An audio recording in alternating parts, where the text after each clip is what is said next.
Hello friends.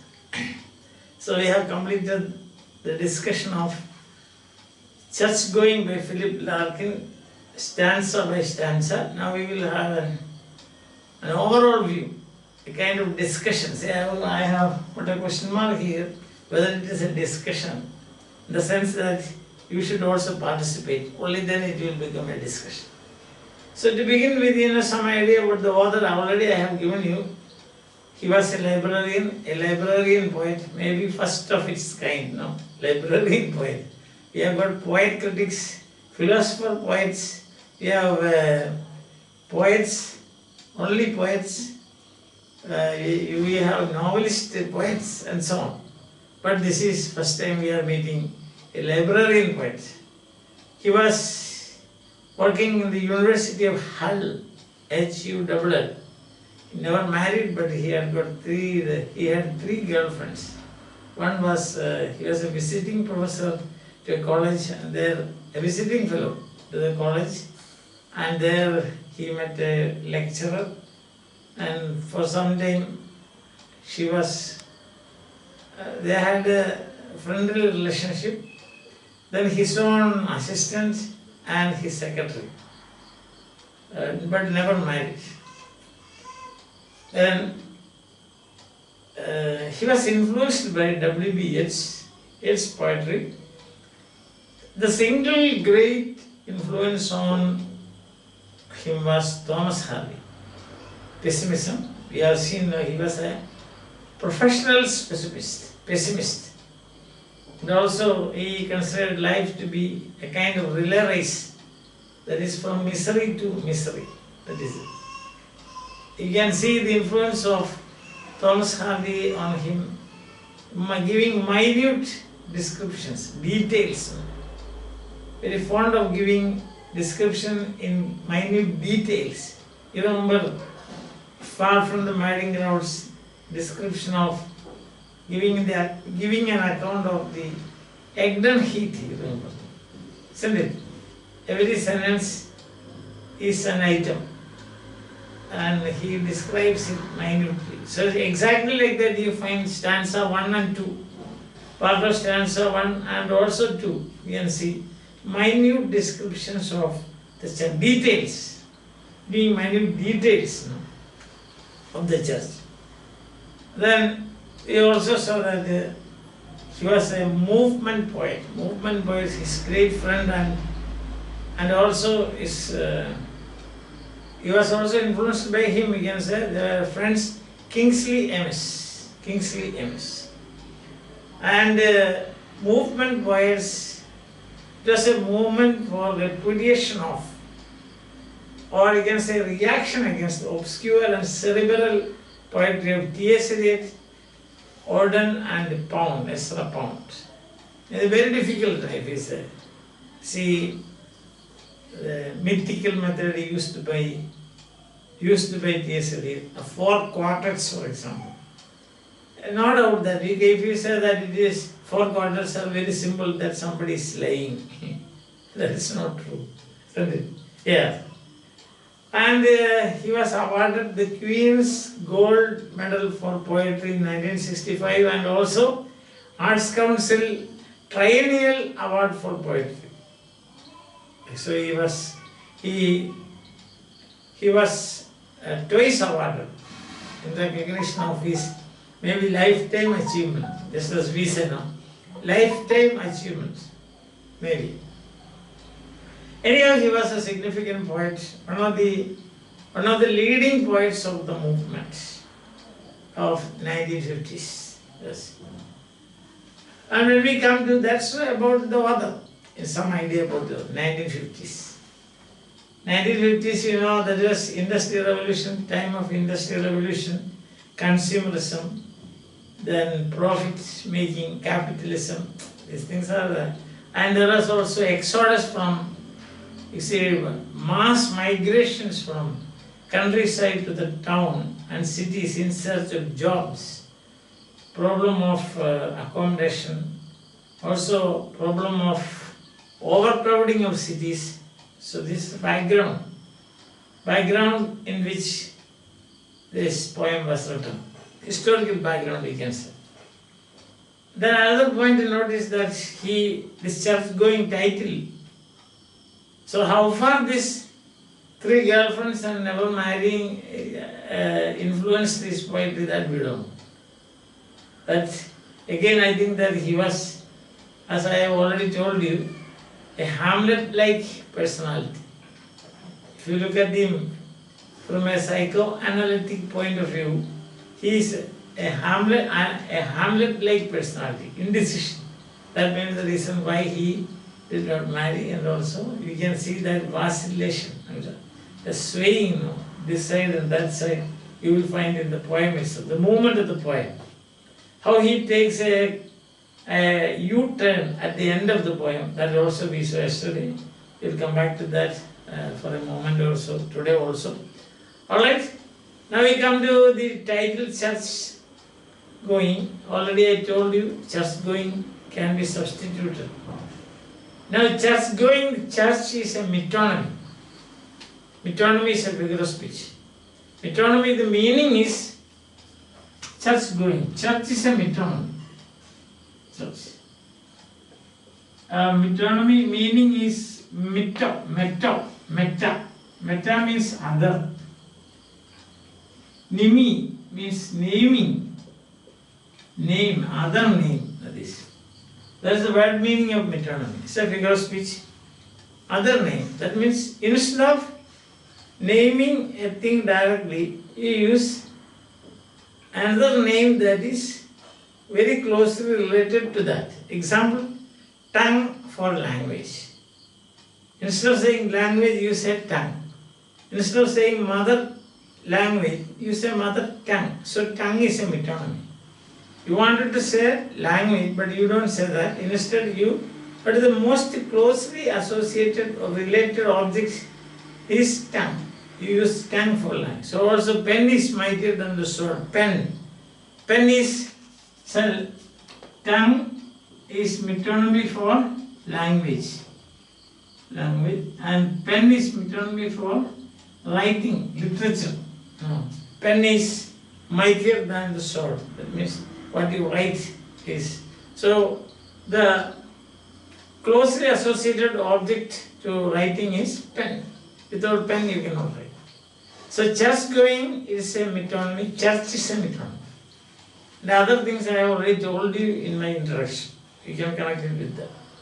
Now stanzas 1 and 2 we can see minute details.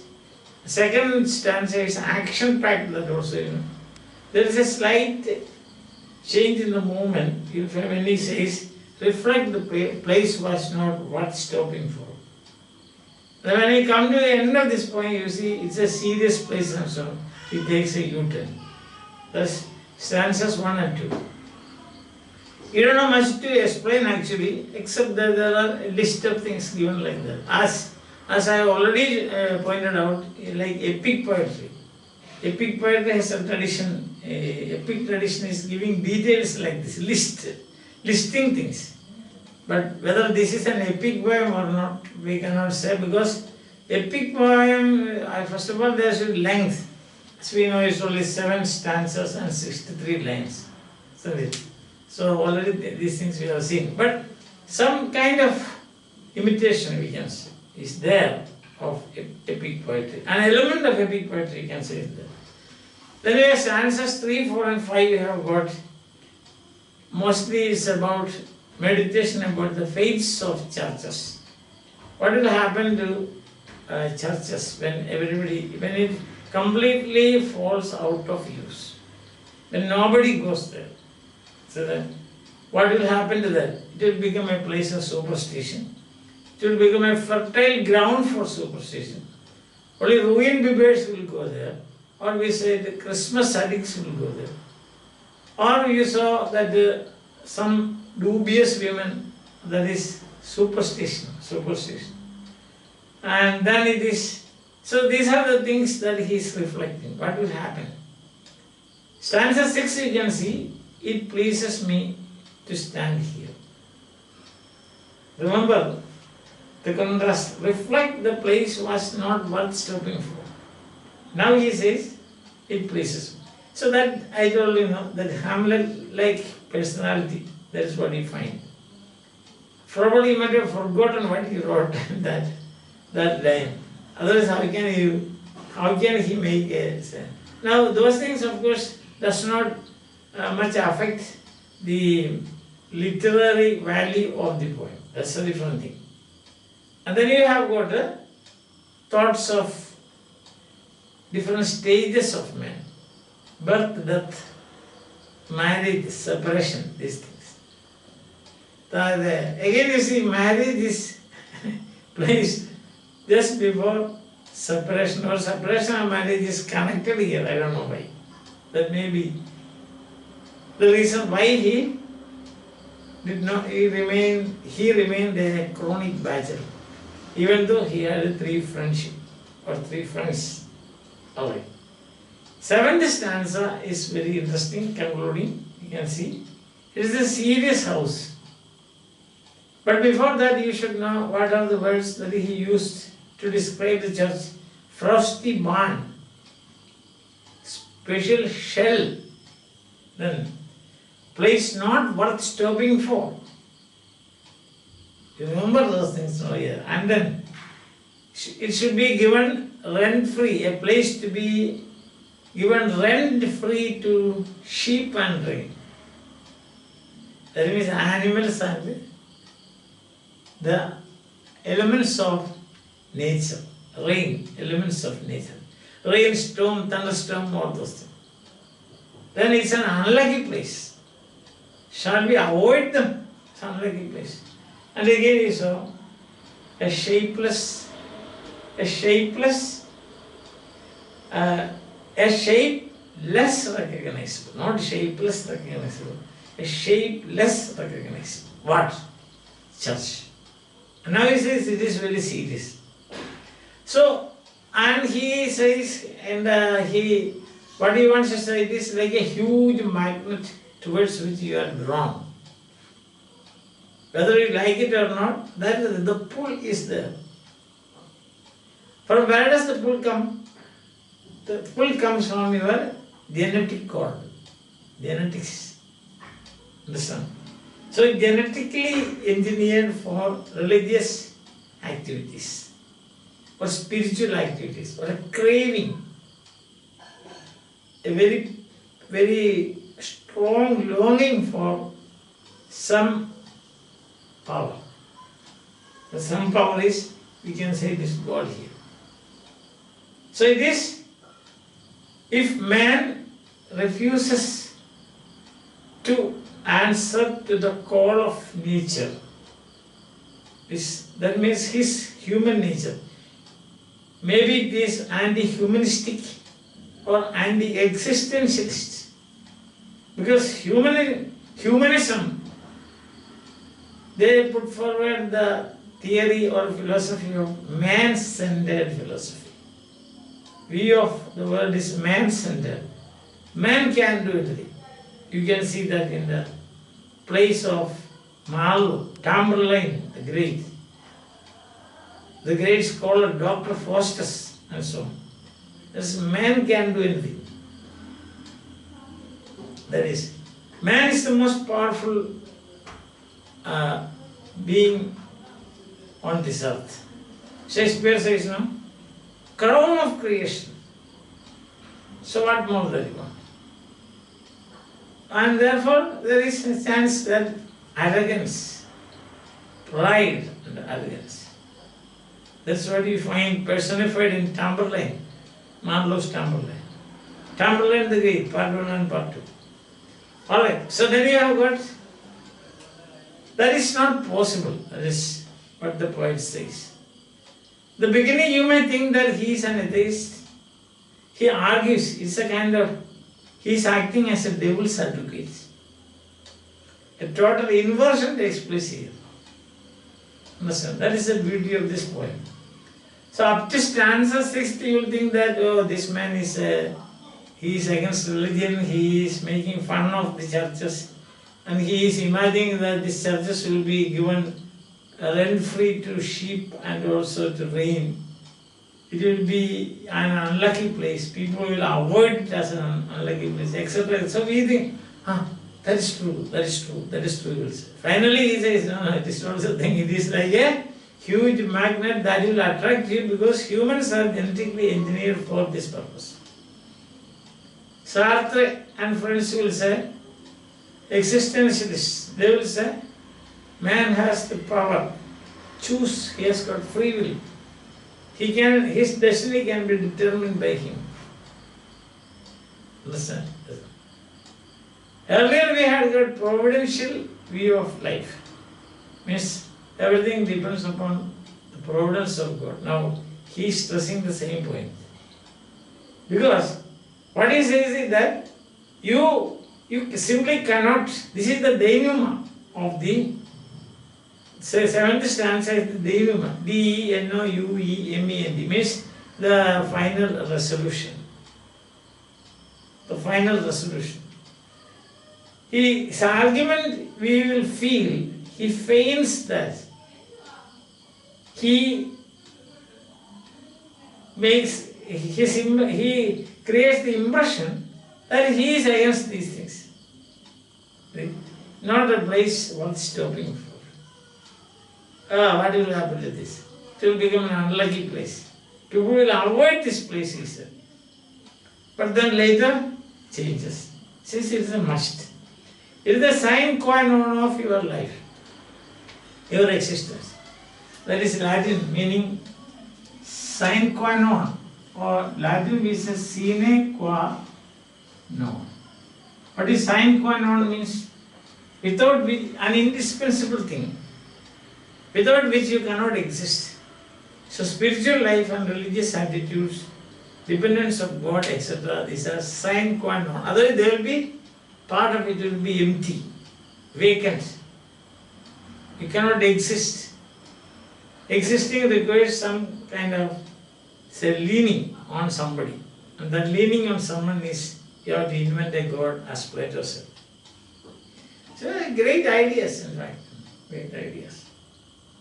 And also we get a very good, means we can say an account of the society of those days.